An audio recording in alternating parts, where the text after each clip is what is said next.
morning, everyone. Hello, hello. I love it. I love the chatter. Okay. My name is Cindy Wicker. My pronouns are she, her, and I serve on the Board of Trustees. I am a short, plump, white, middle-aged woman with purple and blue hair, denim jacket, pink floral blouse, and green pants. If you are visiting with us this morning, welcome. We have a first-time visitor gift for you at the greeters table, and one of our beloved volunteers will be available here at the front of the worship center by the candle table to share our Getting to Know You information. We have a few announcements this morning. As part of our quest to better serve a diverse community, we are piloting an inclusive and interactive experimental worship service. The first service was this morning, and we invite you to come next week at 8:30 to experience the Nourish worship and share your thoughts over breakfast. To learn more and help plan the next service, contact Christine Davidson. You are invited to join the Interfaith Association of Central Ohio, IACO, for their annual main event on Sunday, May 19th from 4 to 7 p.m. at First Community North Campus. Our program will include the presentation of IACO Interfaith Leadership Awards, a vegetarian potluck dinner, and a cake. See, we like cake, okay.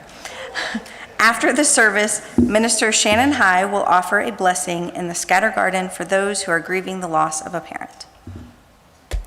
And those are all the announcements that I have. Thank you. Well, good morning.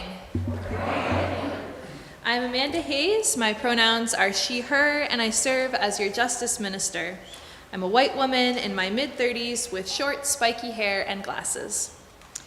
And I have one more announcement this morning, which is that the Bread Nehemiah Action, also known as the Big One, is next Tuesday, May 21st at 6:40 p.m.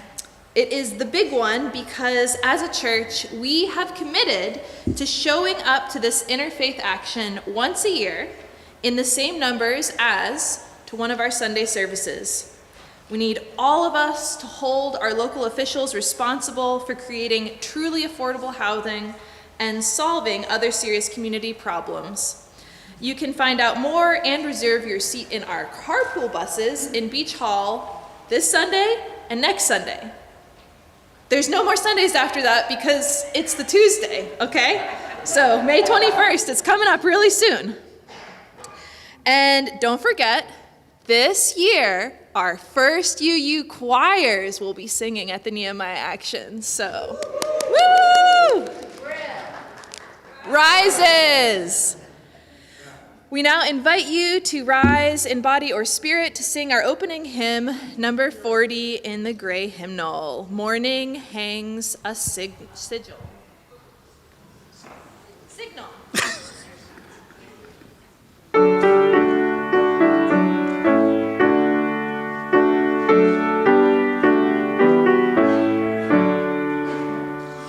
The morning hangs a signal upon the mountain crest, while all the sleeping valleys in silent darkness rest.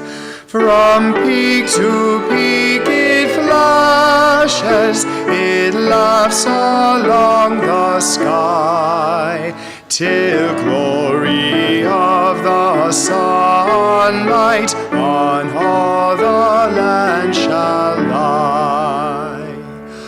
Above the generations the lonely prophets rise, while truth flares as the day star within their glowing eyes.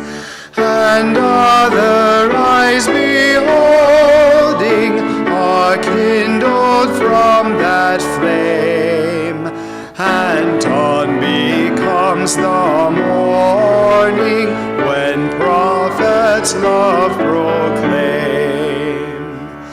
The soul has lifted moments above the drift of days, when life's great meaning breaketh in sunrise on our ways. Behold the radiant token of faith above all fear. Night shall release its splendor, that morning shall appear.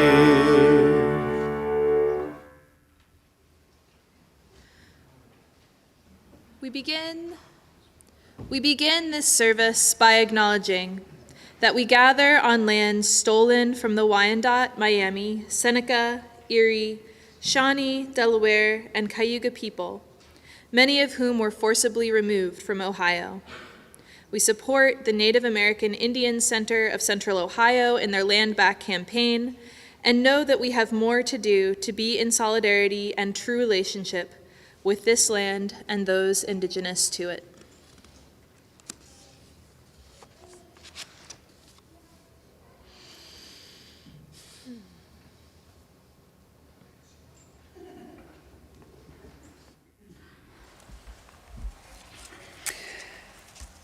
Good morning. I'm the Reverend Dr. Teresa Cooley. I am your developmental minister. I'm a medium height woman in her early 60s with silver hair and a flowered dress. Let us enter into the spirit of worship with these opening words. We gather to worship on this Sabbath morn, to worship in spirit and truth, to raise a joyful noise to the eternal mystery, to reconfirm our covenant to seek wisdom in love, to strengthen our commitment to the common good. We assemble in the effort to quicken our compassion and mercy, to deepen our understanding, to renew our courage, to remember who we are.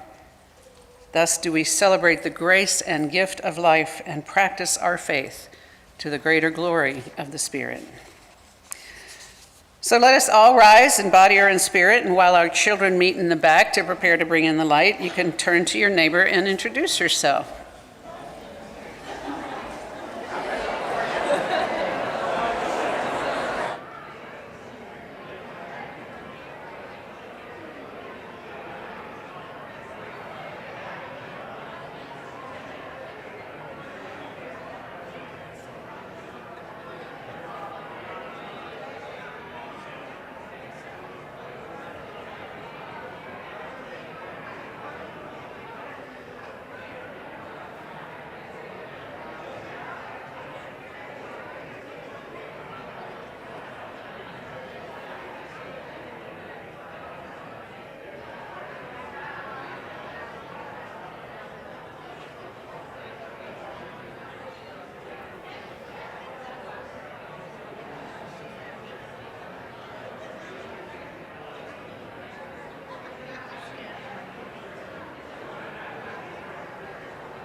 We light our chalice this morning to celebrate all who have taken on the task of nurturing a young one, baby, child, or youth, into adulthood. To celebrate those who have nourished the light of truth and compassion in growing minds and hearts. To celebrate those who have committed time, energy, and resources to the growth of others in this world. We light this chalice to celebrate and hold this dear flame of love.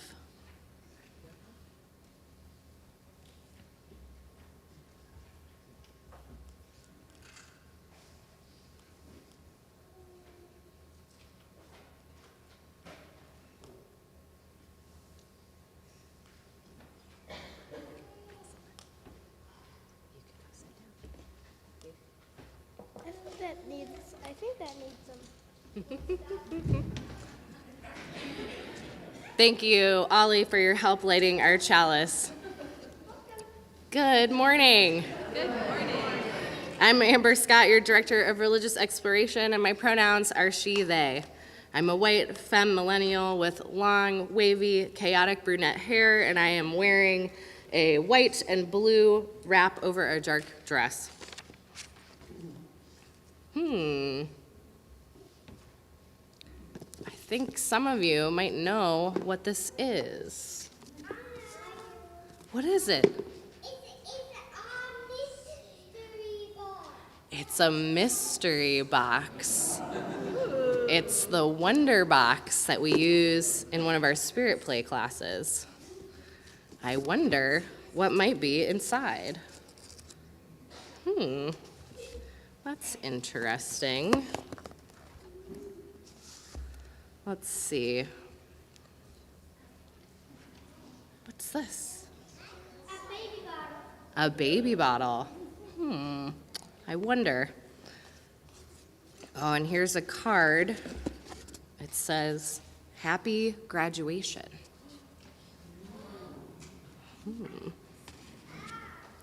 Oh, and a very sparkly sticker with a chalice that says, "First UU Columbus." But there's a couple other things in here too. I don't know, what might this be? Do you have any ideas? It's definitely paper. But this one, it says Rowan, and this one says Harriet, and this one says Caroline. Interesting. One of them says Harriet, and that's your name. It's totally your name. All right. I wonder if any of you remember the first time you came to this church. You kind of remember? What do you remember, Elliot? Well, first time I came to the church, I go to school here, so that was sort of like last year. Gotcha.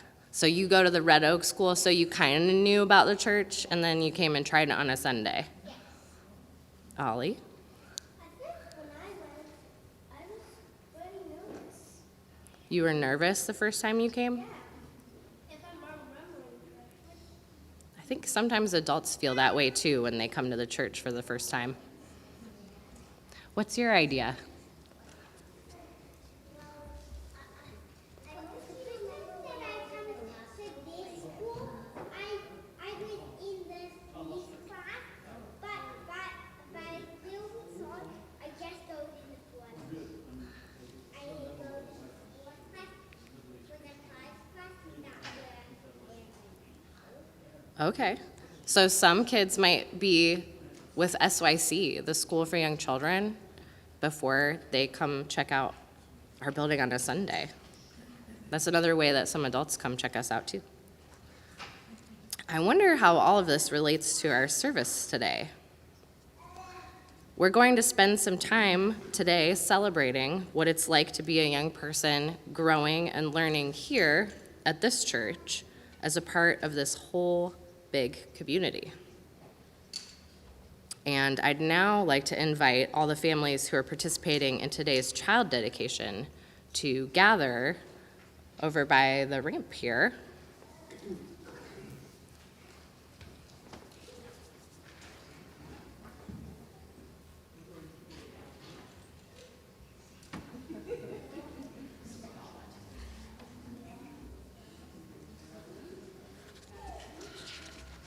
Great.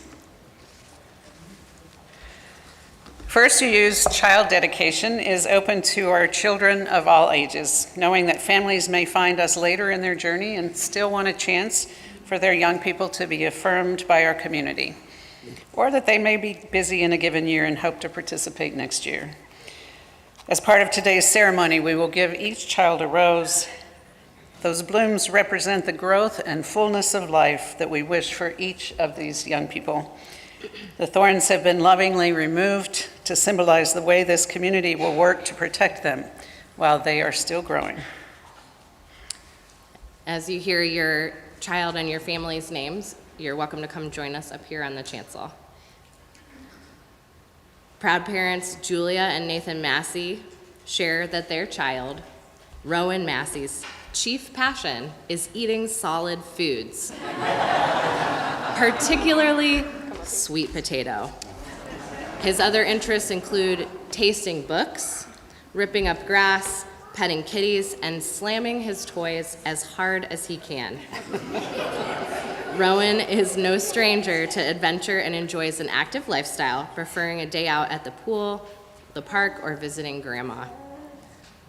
Rowan, as a token, we give you this rose, that it may be a symbol of the beauty of life that we wish for you. May you have joy in everything you experience, come to know, and to learn. May your future be forever bright in play and in work, in friendship and in love. Thank you, Rowan.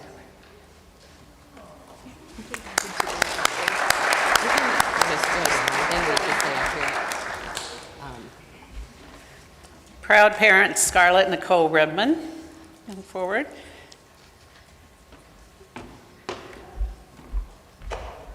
Scarlett shares that her child Harriet Redman Heisel is a kind and creative kid who's excited to start kindergarten at the Columbus Spanish Immersion Academy. She's passionate about cats and aspires to be a veterinarian who operates a pet shelter when she grows up. She has 2 real cats and many pretend cats. She plays soccer with the cheetah sharks and enjoys doing arts and crafts, going on adventures, and spending time with family and friends. So Harriet, as a token, we give you this rose, that it may be a symbol of the beauty of life that we wish for you. May you have joy in everything you experience, come to know and to learn. May your future be forever bright in play and in work, in friendship and in love. Wait, there's a big sign.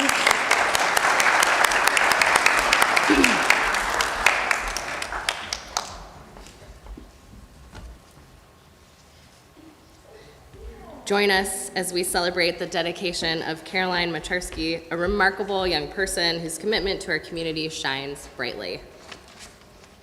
Though her journey with us began at 11, her unwavering dedication and boundless energy have made her an integral part of First UU. From choir performances to active engagement in our RE program, Caroline's presence has enriched our gatherings. Now, as she donates her time to care for our youngest members, her kindness and love resonate throughout our community. Caroline's passion for excellence is evident in all she does. With a heart full of love and a spirit brimming with talent, she has recently qualified for her associate's degree in digital photography at Columbus State, a testament to her hard work and determination. As she sets her sights on further studies in child psychology at Berea College, we have no doubt that she will continue to positively impact the lives of those around her.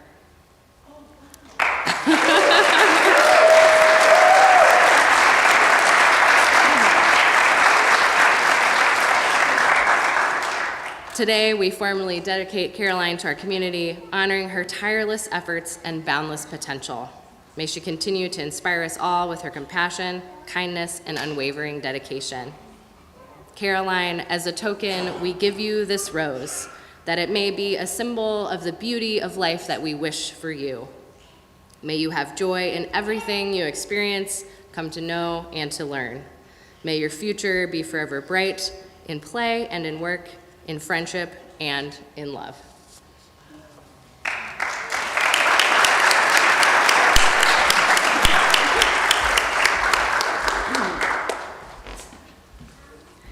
As part of this ceremony of dedication, all of us, parents, caregivers, members, and friends of this congregation of all ages, will pledge ourselves to the growth and spiritual nurturing of every child. To the parents, the caregivers, families, and beloved friends of these 3 young people, in bringing your children to be celebrated and welcomed into this congregation, you acknowledge the need for loving care and your determination to guide them with understanding and commitment. Your affection and devotion will support them for many years. Do you promise, to the best of your ability, by your example, your love, and your wisdom, to lead your child in the way of goodness, beauty, justice, and truth? If so, say, "We do." And to all the children and youth of this congregation, these parents have brought their children to be dedicated here today. As each child begins their life and grows among us, they soon will take their place with you in the activities of this congregation or graduate from the activities. Will you welcome them and help them to find their way? Will you do your best to help them understand that, like you, they are precious people of inherent worth and dignity? If so, will all the children say, "We do"? We do.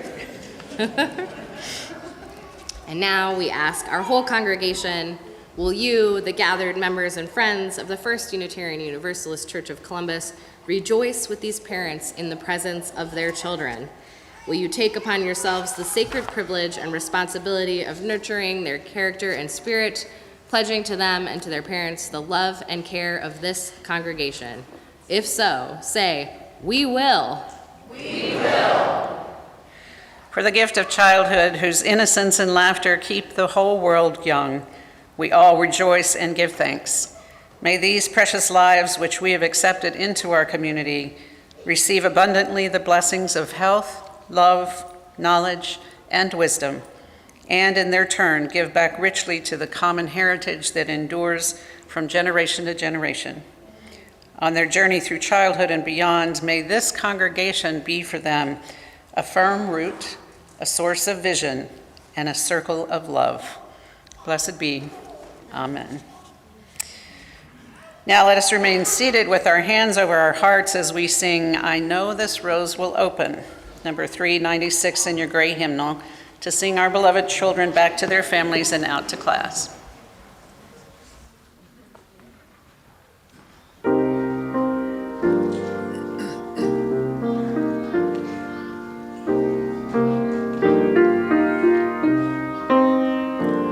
I know this rose will open. I know my fear will burn away. I know my soul will unfurl its wings. I know this rose will open. I know this rose will open. I know my fear will burn away. I know my soul will unfurl its wings. I know this rose will open.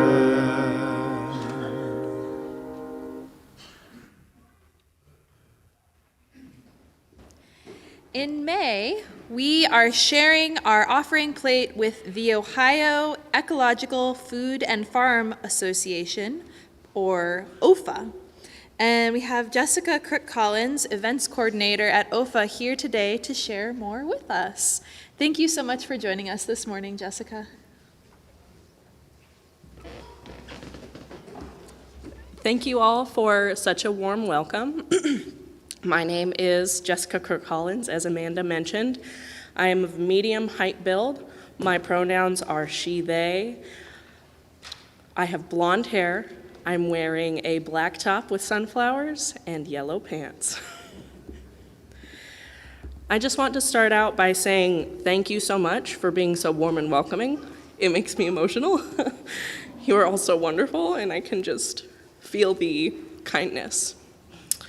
But to go on with what I'm here for, OFA was founded in 1979, the Ohio Ecological Food and Farm Association.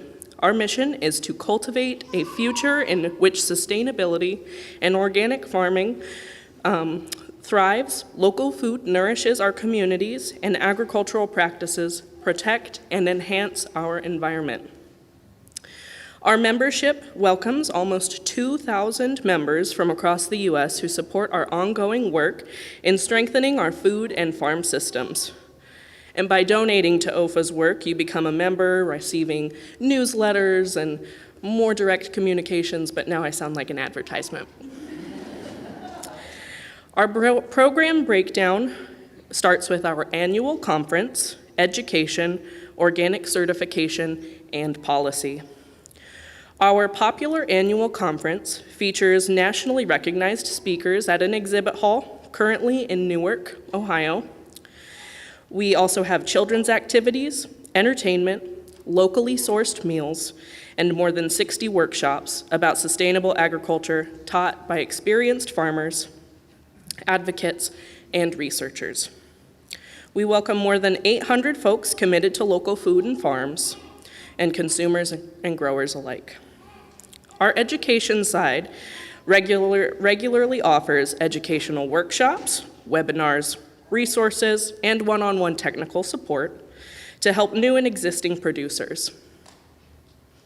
Our organic certification is all products labeled as organic must go through a certification process set by the USDA. As one of the oldest and most respected programs in the nation, OFA's certification program ensures that farmers and processors meet organic standards, which are the highest standards set by the USDA. To help farmers navigate the transition to organic, OFA has dedicated our education staff members and resources and services to them. Whenever they have questions, they are likely to call.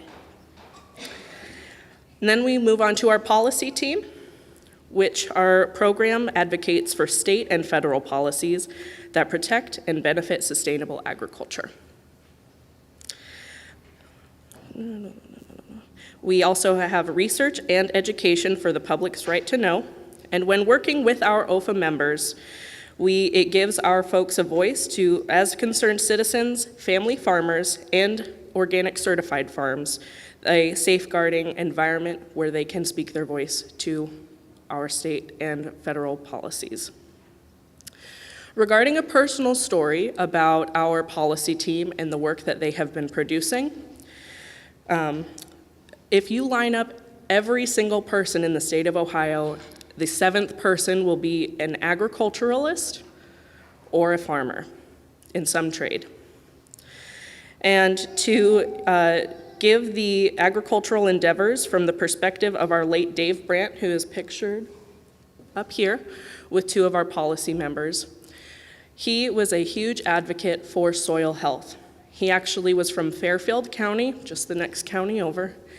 And to honor him, the 2nd full week in every November is going to be Ohio Soil Health Week, which is promoted for the beneficial environment for our farmers. And OFA has lobbied at the State House to honor Dave Brandt. While OFA appreciates your financial contributions to our organization, we're grateful for the opportunity to be here today to be speaking about ourselves, even though we try not to talk about ourselves too much. If you're unable to contribute financially, please consider attending one of our numerous, and that's Dave Brandt up there. If you've ever seen that internet meme, he was just a really wonderful advocate for agriculture. But if you're unable to contribute financially, we do have our farm tour and workshop series set up for the summer for 2024, which you can find on our website. And if you're further interested in volunteer opportunities for our conference, for any of our farm tours in the future, please go ahead and get connected with me afterwards. But thank you again so much for your kindness, compassion, and generosity towards the Ohio Ecological Food and Farm Association. Be blessed.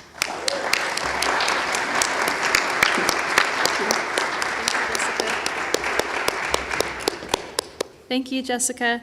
To give, you can scan the QR code, text the number on the screen, or visit firstuucolumbus.org and click Donate.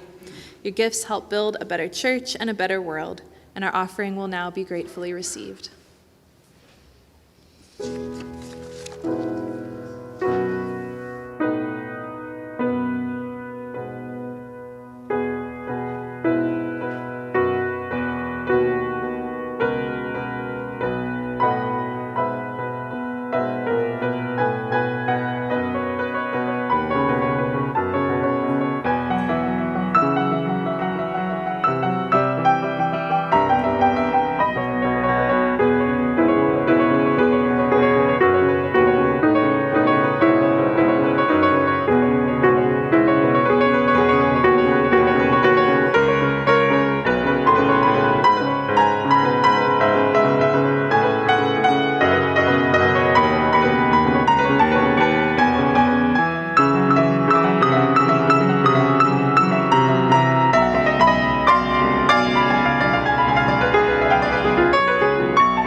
We have a sorrow to share with you this morning. Will Wicker lost his father quite suddenly early this week, and we offer him all of our compassion and prayers. I invite you to join with me in a time of meditation and contemplation as I share this reflection by the Reverend Maureen Kaloran. Let us tell the stories of mothers, stories that could be true. Let us tell of warm mothers, soft and round, likely to be with flour on their nose and always ready to pour a glass of milk to go with the cookies on your plates. These mothers are exceedingly rare. Let us tell of mothers who are like bubbles of champagne, They surprise your senses, leave you giggly, but when you least expect it, they will erupt with unexpected pop. Stories that could be true. Then there are grouchy mothers, stressed mothers, exhausted mothers, faces lined with worry and spirits tired and gray. Other mothers are wise and reliable, not prone to many words, to a lot of noise, but you know that when you need them, they will be there. Let us also tell of distant mothers, cruel mothers, loving mothers, giving mothers. There are walk-away mothers, save the world mothers, too busy mothers, mothers you cry for because you lost them, and mothers who make you cry because you can't. Stories that could be true. May we hold in our hearts the mothers we have known, those who loved us, and those who tried. May we forgive the mothers who didn't get it right and try to release the knots of disappointment, grief, anger. May we hold in our hearts the truth that mothering, nurturing, is a task that belongs to us all. However old or young you are, whatever your gender or gender expression, may you make extra room for nurturing in your life this week. May you say something real to a harried store clerk, give a coworker a genuine compliment. Take time to listen deeply to a friend. So in a moment of shared silence, may we remember, reflect, and create anew the stories of love and nurture from this point forward, stories that can be true.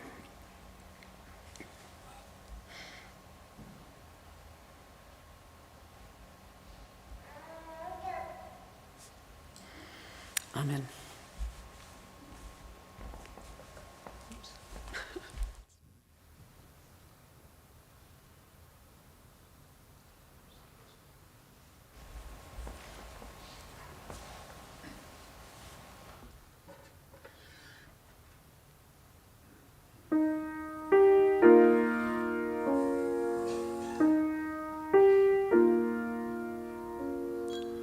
Come my way, my truth, my life, such a way as gives us breath, such a truth as ends our strife, such a life as killeth death.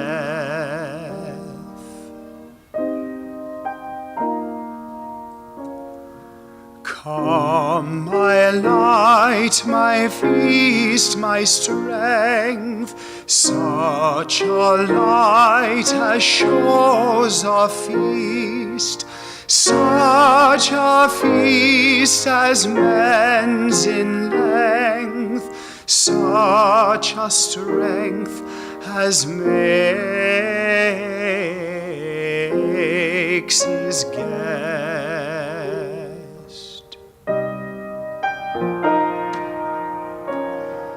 Come, my joy, my love, my heart, such a joy as none can move, such a love as none can part, such a heart as joys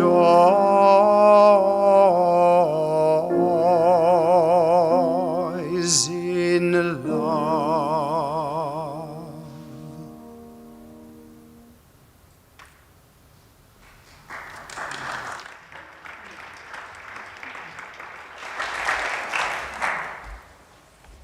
Thank you. It takes a Unitarian Universalist village to raise a Unitarian Universalist child. We will read what we believe important for our children to learn, to know, to experience. And we invite you to respond by saying, "It takes a village to raise a child." Let's practice that.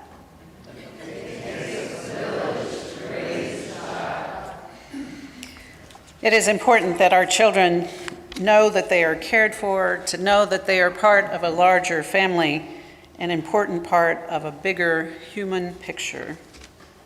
It takes a village to raise a child. It is important for our children to believe in themselves, to trust in themselves, to know that they can make a difference. It takes a village to raise a child. It is important for our children to know our Unitarian Universalist principles, to find ways to live them in their daily lives, and to realize the choices that they make are important. It takes a village to raise a child.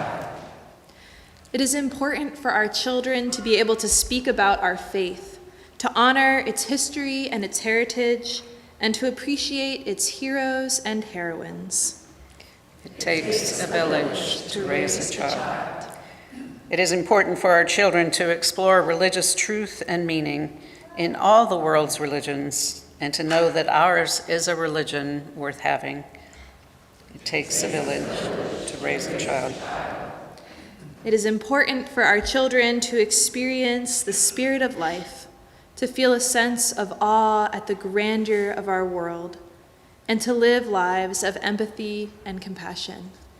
It takes a village to raise a child. And now please remain seated as we join in our meditative hymn, number 1031, located on the screen or found in the teal hymnal, Filled with Loving Kindness.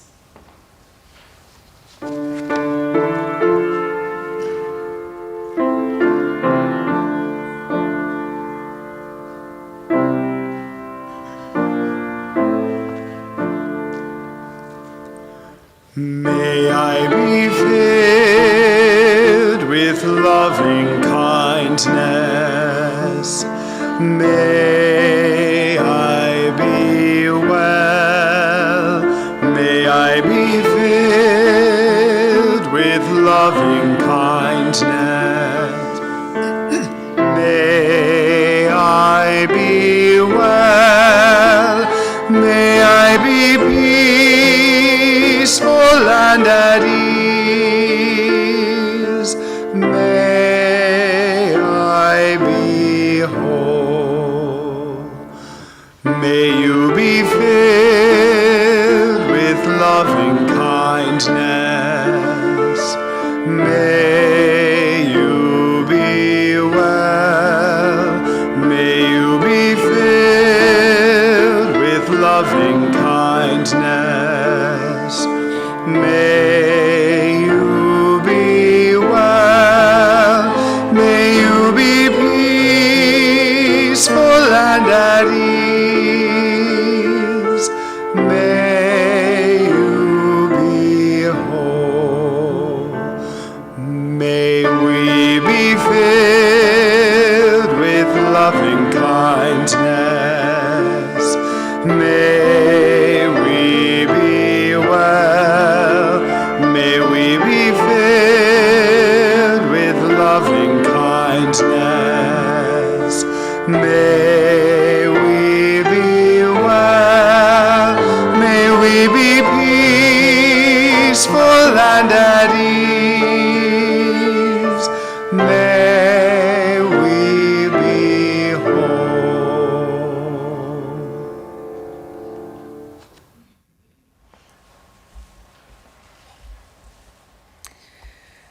My mother often says that she should have known I was destined to become a UU minister. When I was about 6 years old, she took my sister and I to visit our grandmother for a week. Now, you should know that my grandmother was a very conservative Lutheran, and she was deeply worried about the souls of her UU grandchildren. So she took us to Vacation Bible School that week. The whole week. And I became increasingly frustrated as the week went along. When my mother was driving us home, she asked what I thought of the experience, and I told her some of the things that we had been taught, and I said, with great indignation, That stuff just isn't true, is it? I'm sure my mother tried to give me some kind of answer that attempted to affirm Grandma's beliefs, and at the same time let me know that I could try to make sense of the things in my own way. And so my religious education began, where I have to say I learned more about religion and spiritual growth from my parents than frankly I ever did in church school. I grew up in the time when UUs were still reacting against traditional religious education, and they opted for the safest thing, teach children about nature. I have vivid memories of talking about the qualities of chlorophyll and watching seeds grow each week into bean plants. Not exactly religious subjects. I'm sure there was great symbology in these things, but it was largely lost on me. I actually preferred going to church and hearing the adult service. I still remember some sermons that I heard as a child. We often say that the primary religious educators in a child's life are the parents, as I said, certainly true for me. And yet one of the most common reasons people begin coming to church is they want some religious and moral foundation for their children. Especially in times like this, when our moral foundations seem rocked to their core, we feel this need particularly keenly. And given the ways in which schools are increasingly pressured to leave out anything that might make children feel uncomfortable, it feels more and more important to find a way for both children and adults to make meaning from difficult truths, rather than to impart a truth. For decades, even centuries, we've been calling this process religious education. But is education what we've been doing? What is religious about it? Here we've made the shift to call it religious exploration, which is much more apt for how we now approach it. But let's go back to that term education and think about the implications of this. In the past, we've tended to buy into certain secular assumptions about education being simply the passing on of facts. Kind of cafeteria-style learning about religion.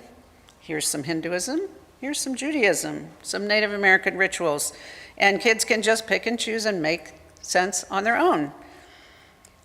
And as important as it is to recognize the validity of other faiths, which we do through the Neighboring Faith program, simply passing on information about them can leave something to be desired and tends to treat them as things to be observed out there rather than engaging, as we do in our curriculum, in a deeper conversation about the nature of faith and the various ways it can be manifest.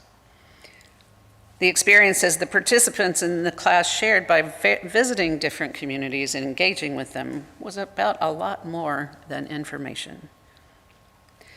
Retired religious educator Barry Andrews wrote that it's been difficult for us to break out of the box when it comes to religious education. We still tend to assume that religion is a subject of study, and so we learn about God, about other religions, about our Unitarian Universalist history and heritage. Being very intellectual to begin with, it's easier for us to approach the task of religious education in a highly conceptualized way. Unfortunately, we end up teaching religion, not faith. The word education still carries vestiges of that notion of children as blank slates that absorb what we give to them and then parrot it back to us to prove that they've gotten it right, and then move on to acquire more information. This process goes on until a child reaches some magic age and then graduates into the real world where living really begins. Education becomes a linear and hierarchical process in which there's some mythical place at the top where we can arrive at ultimate wisdom and the journey ends. It's rare that we stop and think about how problematic this model is. Not only is it patronizing to children, assuming that they have nothing to bring to the process of learning, but it leaves us as adults feeling empty of meaning and purpose. T.S. Eliot put it well, "Where is the life that we have lost in the living? Where is the wisdom that we have lost in knowledge? Where is the knowledge we have lost in information? The cycles of heaven in 20 centuries bring us farther from God and nearer to the dust. An education of information only prepares us for some tasks in life, but surely not for the most essential. It doesn't teach us how to find meaning in the midst of despair. It doesn't inspire us, or strengthen us, or comfort us, or challenge us. Think about those moments when you feel most alive and engaged in living. I would guess that they often involve some kind of process of learning that's different from just receiving information. Some realization that you're growing and changing and interacting with someone or something on a new level. When I was just 23 years old, I had just begun my process of learning about ministry. One of the things we're required to do in that process is something called clinical pastoral education, which usually takes place in a hospital setting. The idea is that we're supposed to practice religion by helping support people in moments of crisis and help them apply their faith in a way that could be comforting. So when I applied for this program at Mass General Hospital, I was admittedly terrified. What could I possibly offer to people of different faiths? In the interview, I was asked to describe the story of my life. I thought surely they would want to hear about my mature and adult achievements, so I started at the age of 18. They quite graciously asked me why I thought life only begins when you supposedly become an adult, since that only gave me really 5 years to describe. The reverse tends to be true, that we confine an emphasis on learning to children, young adults, and think that somehow we have graduated to a point where education might be something that we only periodically dabble in.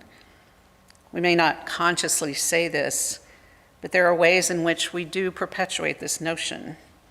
There's the religious exploration program over there in a different part of the building. We've tried to change this in small part by starting each service with a time for all ages. I love watching all of your faces during the time for all ages because I can see that those stories have meaning to all of us, not just to the children. Maybe you periodically attend an adult RE class. Some of you volunteer as teachers in the program. Bless you. And I'm sure you realize quickly that you learn as much as the children in the process. Those who participate in chalice circles come closest to recognizing that spiritual exploration is a lifelong process. But there's an implicit challenge when we renamed our program Religious Exploration that I hope we can live into. Kelly has created a new adult programs committee that will be offering some exciting new programs in the fall. Another piece in the Essex Conversations was written by the late Marjorie Bowens Wheatley, a dynamic African-American minister and leader in our faith until her untimely death only a few years after this essay was published. In it, she took apart our assumptions about what we mean when we say a free faith.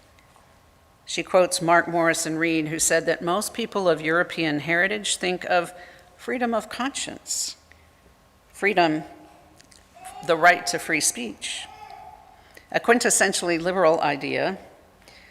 But for people of color, freedom can mean something quite different. Freedom from bondage or oppression, what we would call liberation.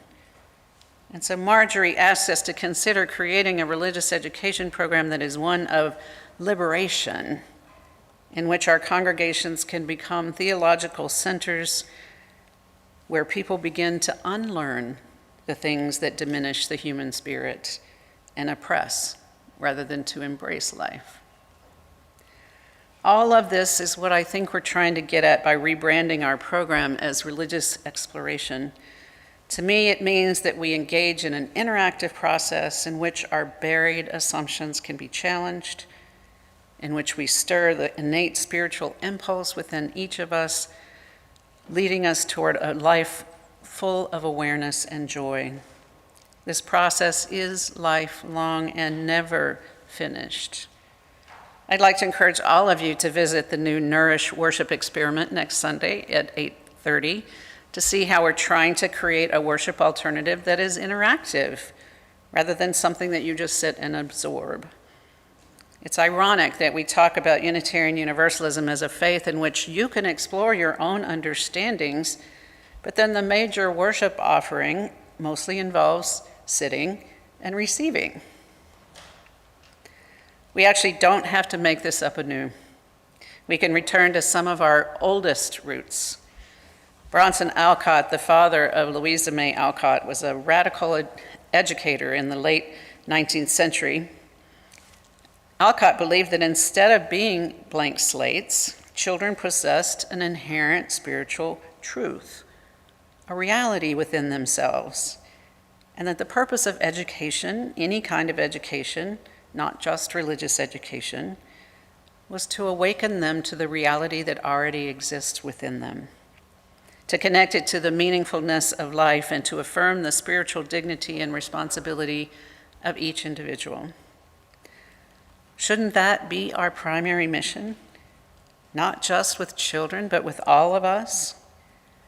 What if we understood our greatest purpose as being the spiritual growth of each of us individually and all of us as a community? Out of that exploration, I believe, derives every other goal. For if we learn how to connect to that and free up that basic spiritual impulse within ourselves, then we find a never-ending source of both comfort and challenge. We would necessarily learn to see ourselves as part of something larger than ourselves, as responsible to the world. So I'll leave you with a story from a book that Bronson Alcott published called Conversations with Children. In his classrooms, he practiced a kind of Socratic method in which he let children really speak for themselves, and the book is really a record of those conversations. In one, Alcott asked a small boy named Josiah, "Can you say to yourself, 'I can remove this mountain'?" And Josiah burst out, "Yes, Mr. Alcott, I do not mean that with my body I can lift up a mountain with my hand, but I can feel, and I can know that my conscience is greater than the mountain, for it can feel and do, and the mountain cannot, but my conscience can grow. It is the same kind of spirit as made the mountain be in the first place." Mr. Alcott, we think too much about clay. We should think of spirit. I think we should love spirit, not clay. Suppose we should die. That is only the spirit bursting away out of the body. It is alive, it is perfectly happy. For instance, now if we should go into the street and find a box, a dusty old box, and should put into it some very fine pearls, and by the box should grow old and break, why should we not think about the box, but instead, if the pearls were safe, we should think of them and nothing else. So is it with the soul and body. Josiah was 6 when this conversation happened. So Mr. Alcott replies, "Yes, Josiah, that is all true, and we are glad to hear it. Shall someone else speak now?" It is that perennial question, shall someone else speak now, that says to all of us, young and old, the wisdom is within you, and we all have something still to learn about the explorations of the Spirit. Amen. Let us join in our final hymn, number 1051 in the Teal hymnal, "We Are."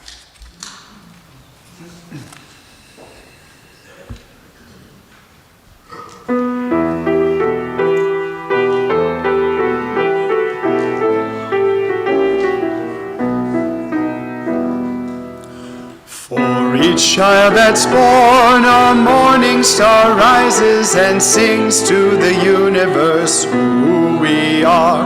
For each child that's born, a morning star rises, sings to the universe who we are. We are our grandmother's prayers, and we are our grandfather's dreamings. We are the breath of our ancestors. We are the Spirit of God. We are mothers of courage and fathers of time. We are daughters of dust and the sons of great visions. We're sisters of mercy and brothers of love. We are lovers of life and the builders of nations. We're seekers of truth and keepers of faith. We are makers of peace and the wisdom of ages. We are our grandmother's prayers, and we are our grandfather's dreamings. We are the breath of our ancestors. We are the Spirit of God. For each child that's born, a morning star rises and sings to the universe who we are. For each child that's born, a morning star rises, sings to the universe who we are. Take the hand of someone close to you if you wish. In closing, I offer these words. Let all of us go forth now to grow in spirit, in mind, and in body, knowing that out of the clay of our existence, the miracle of love and creativity and spirit will spring forth, blessing the world with our treasures within. Amen. As a reminder, after the service, Minister Shannon will offer a blessing in the scatter garden for those who are grieving lost parents. And you can get to the scatter garden by going behind the chancel. And now let us extinguish our chalice together. We extinguish this flame, but not the light of vision. As we go forth, let us heal and transform ourselves and our world through reason and love.